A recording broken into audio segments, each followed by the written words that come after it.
महाभारत में दानवीर कर्ण ने भगवान श्री कृष्ण को अपनी व्यथा सुनाई, अपनी समस्याएं गिनाने लगा कर्ण। पहली बात कर्ण ने भगवान श्री कृष्ण से कही कि मेरी माँ ने मुझे जन्मते ही त्याग दिया।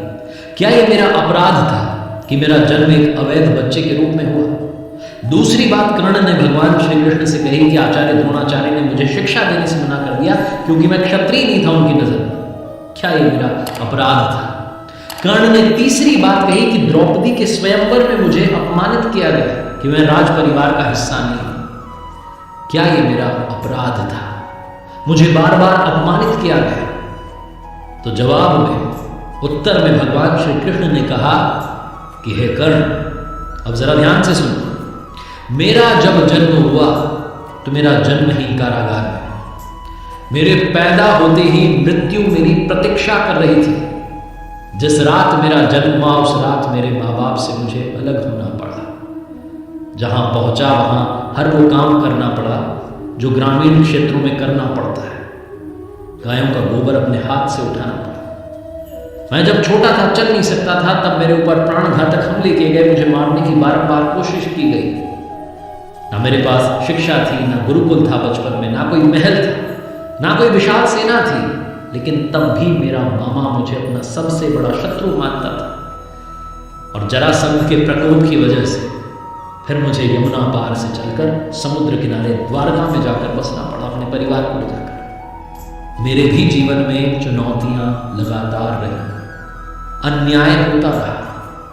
जीवन में कितनी बार अन्याय हो रहा है ये महत्वपूर्ण नहीं है। जीवन में कितनी बार अपमानित किया जा रहा है ये महत्वपूर्ण नहीं है। महत्वपूर्ण ये है कि आप उस अपमान का, उस अन्याय का जवाब कैसे देते हैं। आपके पास कितना ज्ञान है जिसका आप इस्तेमाल करते हैं और इन सब चुनौतियों को पार करते हुए आगे बढ़ते हैं, क्योंकि जीवन तो भगवान का भी सरल नहीं था। श्रीमद् भगवद गीता, जो महाभारत के मध्य में युद्ध की शुरुआत से पहले भगवान श्री कृष्ण ने अपने सखा अर्जुन 18 अध्याय 700 श्लोक के रूप में सुनाई, उस श्रीमद् भगवद गीता से 5 बातें आज मैं आपके लिए लेकर आया हूं। 5 श्लोक ऐसे लेकर के आया हूं जो गीता का सार समझाते हैं। आइए शुरू करते हैं। सीखोगे नहीं तो जीतोगे कैसे, लर्निंग सीरीज। मेरा नाम है RJ Kartik. 5 learnings from Shrimad Bhagavad Gita. शुरू करने से पहले आपको बताना चाहता हूं कि अपनी हर कहानी के अंत में आपसे कहता हूं, ऊपर वाले के आशीर्वाद के साथ कर दिखाओ कुछ ऐसा कि दुनिया करना चाहे आपके जैसा। पहली लर्निंग जिसके बारे में मैं बात करना चाहता हूं, हम सभी को पता है कि भगवान के दर्शन कब होंगे, वो प्रकट कब होंगे, क्योंकि गीता में एक श्लोक है जिसे हम सब ने बचपन से सुना है और याद हो गया है। यदा यदा हि धर्मस्य ग्लानिर्भवति भारत अभ्युत्थानम धर्मस्य तदात्मानं सृजाम्यहम्। चतुर्थ अध्याय का श्लोक नंबर 7 जो बताता है कि भगवान दर्शन कब देंगे, प्रकट कब होंगे। इसका हिंदी अर्थ निकालेंगे तो निकलता है कि जब जब धर्म की हानि होगी, जब जब अधर्म बढ़ने लगेगा, तब तब मैं अपने स्वरूप को रचने लगूंगा। इस दुनिया में ऐसा कौन सा समय है जब संकट नहीं होता? ऐसा कौन सा समय है जब अधर्म नहीं बढ़ता है? तो क्या भगवान प्रकट हो जाते हैं? हम में से बहुत सारे लोगों ने वो श्लोक तो समझ लिया, लेकिन उसके ही आगे भगवान श्री कृष्ण ने उसी श्रीमद् भगवद गीता में कहा कि जन्म कर्म च मे दिव्यम् मेवं यो वेत्ति तत्त्वतः त्यक्त्वा देहं पुनर्जन्म नयति मामेति सो अर्जुन। भगवान श्री कृष्ण ने कहा कि मेरा जन्म तो होगा, लेकिन मेरा जन्म और कर्म अलौकिक है। वो इन चर्म चक्षुओं से देखा नहीं जा सकता। वो अलौकिक है, वो दिव्य है। उस दर्शन के लिए आपको निर्मल होना होगा। उस दर्शन के लिए आपको मोक्ष प्राप्ति के रास्ते पर चलना होगा। और वो रास्ता क्या है वो भी भगवान श्री कृष्ण ने श्रीमद् भगवद गीता में बताया। ओमित्येकाक्षरं ब्रह्म व्याहरं मामं स्मृत्वा। ओम का जप, मेरा ध्यान, यही वो रास्ता है जिसके जरिए, जिस रास्ते पर चल आप उन प्रभु के दर्शन पा सकते हैं। दूसरी बात श्रीमद् भगवद गीता का सार समझाती है श्रद्धा। प्रभु के दर्शन करने हैं, उस रास्ते पर चलना है तो श्रद्धा बहुत आवश्यक है।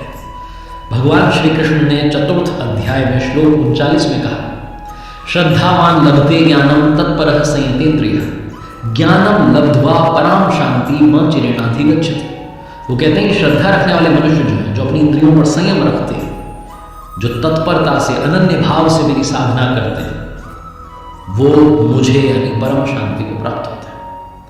भगवान श्री कृष्ण ने आगे श्रीमद् भगवद गीता में 9वें अध्याय में श्लोक 26 में एक बात और कि पत्र पुष्प फल जल जो भी अर्पण कर रहा है श्रद्धा भाव से, उसे मैं प्रेम सहित स्वीकार करता हूं। और कहा है कि भाव बस्य भगवान सुख निधान करुणा भव। वो सुख के भंडार है, वो करुणामयी है, लेकिन वो भाव के वश में है। जहां भाव है वहां भगवान है। ये दूसरी जो लर्निंग है सिखाती है कि श्रद्धा के साथ, समर्पण के साथ उस परमात्मा की पूजा करना बहुत जरूरी है। जहां आपका भाव डगमगाया कि काम नहीं बन रहा है, कहीं और चला जाता हूं, किसी और दरवाजे को खटखटाता हूं, वहीं सारा खेल गड़बड़ हो जाता है। इसलिए श्रद्धा में कभी मत आने देना। तीसरी बड़ी बात जो समझने वाली और सीखने वाली है श्रीमद् भगवद गीता में, 6ठे अध्याय के 5वें श्लोक में भगवान श्री कृष्ण ने कहा, उद्धरेदात्मनात्मानं नात्मानं वसावयेत् आत्मेव ह्यात्मनो बन्धुरात्मेव रिपुरात्मनः। हिंदी अनुवाद अगर करें इस श्लोक का तो निकलता है कि अपने द्वारा अपना इस संसार सागर से, समुद्र से उद्धार करें और अपने को अधोगति में ना डालें। भगवान श्री कृष्ण कहते हैं क्योंकि पार्थ, हम स्वयं अपनी आत्मा के मित्र हैं और शत्रु।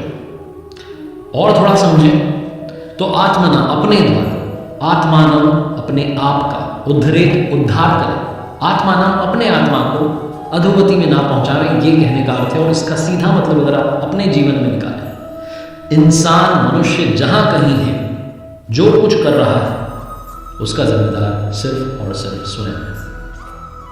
हम अपने कर्म द्वारा अपनी नियति को निर्धारित करवाते हैं। हम ही अपनी आत्मा के सबसे अच्छे मित्र हैं और हम ही अपनी आत्मा के सबसे बड़े शत्रु हैं। हम विकारों में फंस करके, मोह में, लोभ में, काम, क्रोध, इन सब में फंस करके अपने आप को गलत रास्ते पर ले जा रहे होते हैं। हमारी आत्मा को पता होता है कि हम गलत रास्ते पर जा रहे हैं, लेकिन चले जाते हैं उन विकारों के पीछे। हमारे पास ये ऑप्शन है कि हम अपनी आत्मा का सबसे अच्छा मित्र बने, सबसे अच्छा दोस्त बने और इस संसार सागर से पार चलें। पार चलने की प्रक्रिया क्या है वो मैंने आपको पहली लर्निंग में अभी बताई। अब चौथी बात आती है कि भगवान को सबसे प्रिय कौन लगता है, उनका सबसे प्यारा भक्त कौन है। तो ये भी उन्होंने बताया श्रीमद् भगवद गीता के 12वें अध्याय के श्लोक नंबर 15 में। उन्होंने कहा कि यस्मान्नो द्विजते लोको लोकान्नो द्विजते च यः हर्षामर्ष भयोद्वेगे मुक्तो यह सच में प्रिय। कहने का मतलब ये है कि जिससे किसी को कष्ट नहीं पहुंचता हो, जो किसी के द्वारा विचलित ना होता हो, जो सुख में, दुख में, चिंता में, खुशी में, हर्ष में समभाव रहता हो, वो मुझे अत्यंत प्रिय है। भगवान श्री कृष्ण कहना चाहते हैं जो समभाव हो चुका है, जो प्रभु की मर्जी मान करके चल रहा है कि जो हो रहा है वो कर रहा है, अपने आप को संभाव कर चुका है, तो भक्त मुझे प्रिय है। रियल लाइफ एग्जाम्पल है, तो हमें अपने व्यवहार से किसी को ठेस नहीं पहुंचने देंगे, हमारी बातों से कोई उदास ना हो जाए, हमारी बातों से कोई परेशान ना हो जाए। इतना तो हम कर ही सकते हैं, अपनी वाणी में संयम तो ला ही सकते हैं। लेकिन दुनिया में लोग कोशिश करेंगे आपको पिंच करने की, आपको गुस्सा दिलाने की, आपको क्रोधित करवाने की, आपसे उल्टा सीधा बुलवाने की, लेकिन उनसे बचना है। जब हम ड्राइव कर रहे होते हैं, सड़क पर होते हैं, रॉन्ग साइड से कोई चला रहा होता है, पी करके चला रहा होता है, धुन में चला रहा होता है, उससे अपनी गाड़ी बचाना, अपनी जान बचाना भी हमारी जिम्मेदारी है। बस इतनी सी बात है। और अंत में सबसे महत्वपूर्ण बात, जब आपको लगे कि सारे रास्ते बंद हो गए, अब तो कुछ समझ में ही नहीं आ रहा क्या करना है, तो इसका भी सल्यूशन दे दिया। 18वें अध्याय के श्लोक 66 में भगवान श्री कृष्ण ने कहा, सर्वधर्मान् परित्यज्य मामेकं शरणं व्रज अहं त्वां सर्व पापेभ्यो मोक्षयिष्यामि मा शुचः। कहने का मतलब कि सभी धर्मों को छोड़ करके मेरी शरण में आ जाओ, मैं तुम्हें सभी पापों से मुक्त कर दूंगा, इसमें कोई संदेह नहीं है, कोई शंका नहीं है। और धर्मों से मतलब है कि जो कुछ आप कर रहे हैं, जिस किसी श्रेणी के आप साधक हैं, जिस किसी तरीके से पूजा अर्चना आराधना में लगे, उन सबको त्याग करके सिर्फ मेरी शरण में आ जाओ, अनन्य भाव से मेरी भक्ति में लग जाओ, तुम्हें मोक्ष तक पहुंचा दूंगा, इसमें कोई संदेह नहीं है। भगवान श्री कृष्ण की वाणी है, 18वां अध्याय है, 66वां श्लोक है। 700 श्लोक गीता में है।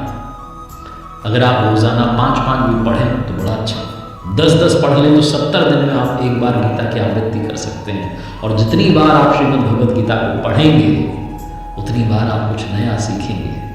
और जितनी बार आप पढ़ेंगे उतनी बार आपका मन करेगा उस रास्ते पर चलने का, और आप धीरे धीरे चलना शुरू करेंगे। और एक बार चलना शुरू कर दिया तो फिर पीछे मुड़ने की जरूरत नहीं पड़ेगी। अपने आप को आपकी जिम्मेदारी, आपके योगक्षेम की जिम्मेदारी अपने कंधों पर उठा लेंगे। तो अगर आपको अपने जीवन में सही रास्ता चुनना है तो वो रास्ता श्रीमद् भगवद गीता में बताया है।